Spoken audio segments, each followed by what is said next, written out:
Goeiedag julle van my kant af. My naam is Dewald Roos, deel van die tuinroete span hier by Mosselbaai ook spesifiek. Dit is vir my regtig 'n groot voorreg om vandag saam met julle te kan kuier. Ek is ook baie opgewonde vir hierdie woord. Ons is tans besig, soos wat julle sal weet, in die tuinroete met die reeks Verbeel jou. En ons het gedink om in ons groepe 'n bietjie verder te gesels oor hierdie woord, want ek dink dit is 'n woord wat regtig belangrik is. As dit kom by ons verbeelding, gee dit vir ons regtig 'n prentjie na wat ons kan werk, en dit groei ons geloof op die einde van die dag. So ek wil vandag graag begin met 'n baie bekende skrif wat ons almal natuurlik ken, en dis Hebreërs 11 vers 1. Hy sê geloof egter is 'n sekerheid van die dinge wat gehoop word, 'n bewys van die dinge wat nie gesien word nie. So geloof is 'n sekerheid van die dinge wat gehoop word.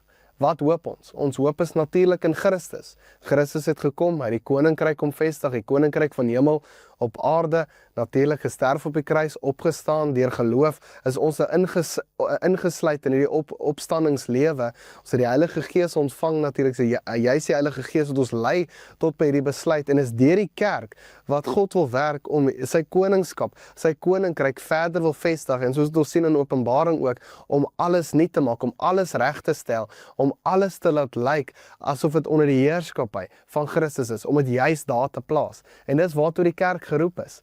So ons kuier in hierdie week ook spesifiek oor die kerk en die verbeelding van wat die kerk is en wat dit veronderstel is om te wees. So as ons dink aan hoop in die lig van hierdie prentjie, en ons dink okay, maar dis ook wat hy sê in die tweede gedeelte, bewys van die dinge wat nie gesien word nie.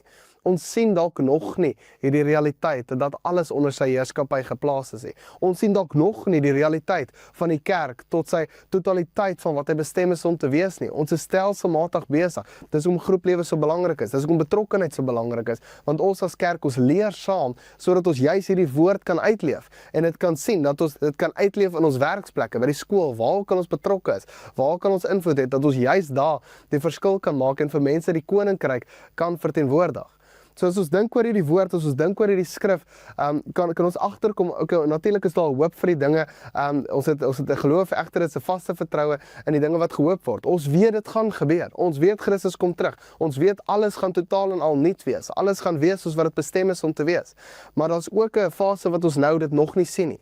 So as daai, wat ons al voorheen oor gepraat het, daai spanning tussen die nou en die nog nie, en daar's amper 'n afstand tussen die twee, ek wil amper sê realiteite van die nou en die nog nie. En hierdie afstand, dink ek, kan baie goed oorbrug word as ons verbeelding gebruik. Want verbeelding is juist ons wat insien oor hoe spesifieke dinge gaan lyk wanneer dit alles nuut is. En ons is op pad daartoe. So wanneer ek my verbeelding goed gebruik, wanneer ek my verbeelding saam met ander gelowiges gebruik, en ek begin dit toepas, dan begin dit my help om te kan sien waarheen ons op pad is. Maar dis baie keer vir ons baie moeilik. Ek dink verbeelding in itself kan vir ons baie keer baie moeilik wees, want dit voel amper, jy is daar voor 'n wit bladsy, 'n canvas, 'n blank canvas, en nou moet jy net begin iets maak, iets dink.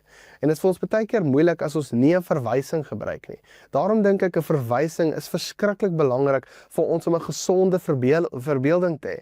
'n Goeie verwysing wat 'n goeie verbeelding dan ook kweek.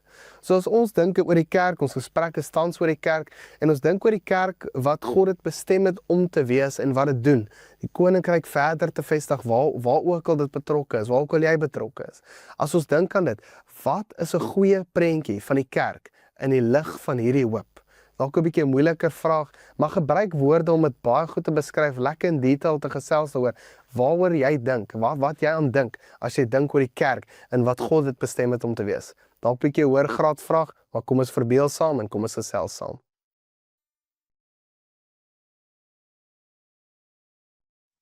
Ek glo julle kon nou almal lekker saam verbeel en saam gesels, en ek dink dit is baie belangrik om hierdie wat ons sien in ons gedagtewêreld om juis met mekaar te deel, want dit inspireer dalk die persoon wat oorkant my sit om dalk op 'n ander manier te dink, en daai kreatiwiteit stimuleer mekaar sodat ons juis op daai manier kan dink.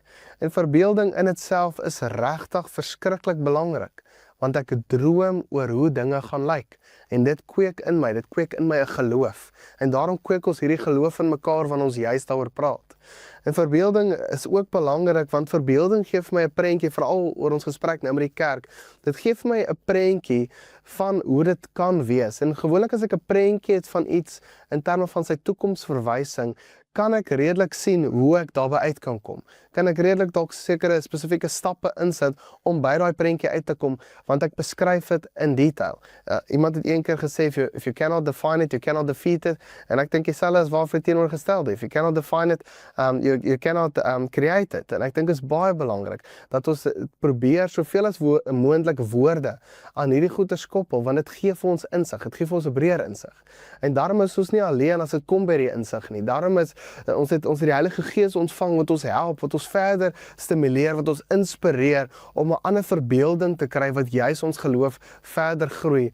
En ek lees vir ons graag uit Paulus se gebed vir die in Efesiërs, is 1 vers 18 waar hy vir die ouens bid juis vir die punt. Hy sê en dat die oë van julle harte verlig mag wees, sodat julle kan insien wat die hoop is wat sy roeping bied, wat die heerlike rykdom van sy erfenis vir die heiliges behels. Dis die gebed van Paulus. Hy bid dat ons verligte oë van verstand kan hê, dat ons juis kan insien wat hierdie hoop behels. Want as ons dit kan insien, dan kan ons daartoe werk. En ons werk saam daarna. Ons werk saam na hierdie plek toe. Hy bid hier vir die gemeente. Dis nie afsonderlik, ek verbeel my en nou is ek op pad op hierdie trant nie. Dit is ons dink saam. Ons verbeel saam. Ons deel daai kreatiwiteit en dan werk ons saam na hierdie beeld toe. En Paulus bid hier spesifiek, en dit is vir ons belangrik om te weet dat ek die Heilige Gees het wat my juis help met hierdie, want baie keer voel dit ver om te sê, okay, met die koninkryk nou by jou werksplek gaan vestig. Jy as kerk moet hierdie koninkryks manier gaan implementeer, gaan toepas. Maar dit vat baie keer vir my net om die Heilige Gees vra, Heilige Gees, leer my om hierdie te doen. Geef my 'n beeld, geef my 'n prentjie van hoe dit lyk om hierdie werksplek, hierdie kerk, hierdie gemeente onder u heerskappy te sien, my groep onder u heerskappy te sien, en dat ons daartoe werk. En ek dink baie keer, die ander ding wat ek dink moeilik is vir ons baie keer, is verbeelding kom baie keer moeilik, want ons gedagtes op 'n ander plek is. Ek is iemand wat verskriklik hou van teken, ek het dit baie lanklaas gedoen, maar ek hou daarvan, ek dink ek's te sleg daarin as ek 'n huisie teken, dan kan jy redelik sien as 'n huisie.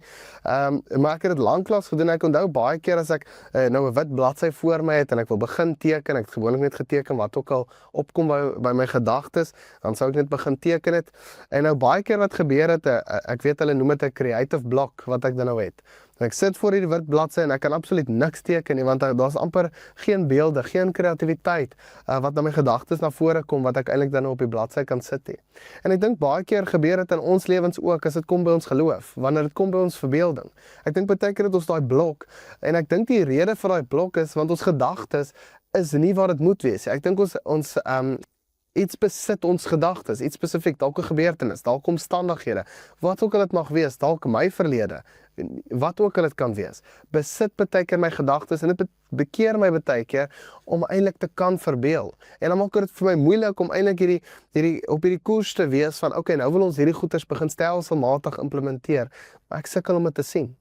En ek dink ons sekere goeders in jou lewe wat dalk ook jou keer, en ek wil graag motiveer met 'n skrif van Kolossense 3, is vers 2 spesifiek, maar ek lees sommer van vers 1 af. Hy sê, as julle dan saam met Christus opgewek is, streef na dit wat daarbo is, waar Christus is, aan die regterhand van God. Bedink die dinge daarbo, nie die dinge op aarde nie. Iets wat hy ons mee motiveer, dat ons die dinge bedink wat daarbo is, nie die dinge hieronder nie. Nie die dinge wat ons besig hou met, ek wil amper sê met wat ons gedagtes besit, dat dit maak dat ons nie hierdie rol kan vervul, waarvoor God ons bestem het in die kerk, in die liggaam nie. Bedink die dinge daarbo. En as ons saam mekaar motiveer om by daai plek uit te kom, om te dink oor die dinge wat daarbo is, dan kom ons by 'n plek om dit ons saam verbeel en saam kan implementeer. Ek dink dit is belangrik, en ek wil graag afsluit met hierdie vraag, dat julle as groep mekaar kan ondersteun. En ek wil hê jy moet nou vrymoedigheid hê met wat jy deel wat jy deel met die groep, jou hart wat jy op die tafel nou sit. Wat is die dinge wat jou gedagtes besit, wat nie in lyn is met wat God vir jou wil hê om oor te dink nie? Gesels bietjie saam, en ek dink dit sal goed wees vir julle as groep ook. Bid vir mekaar in dit, sodat julle saam kan verbeel om te sien hoe die koninkryk van hemel op aarde gevestig word. Blessings vir jou, ek hoop jy het 'n lekker dag.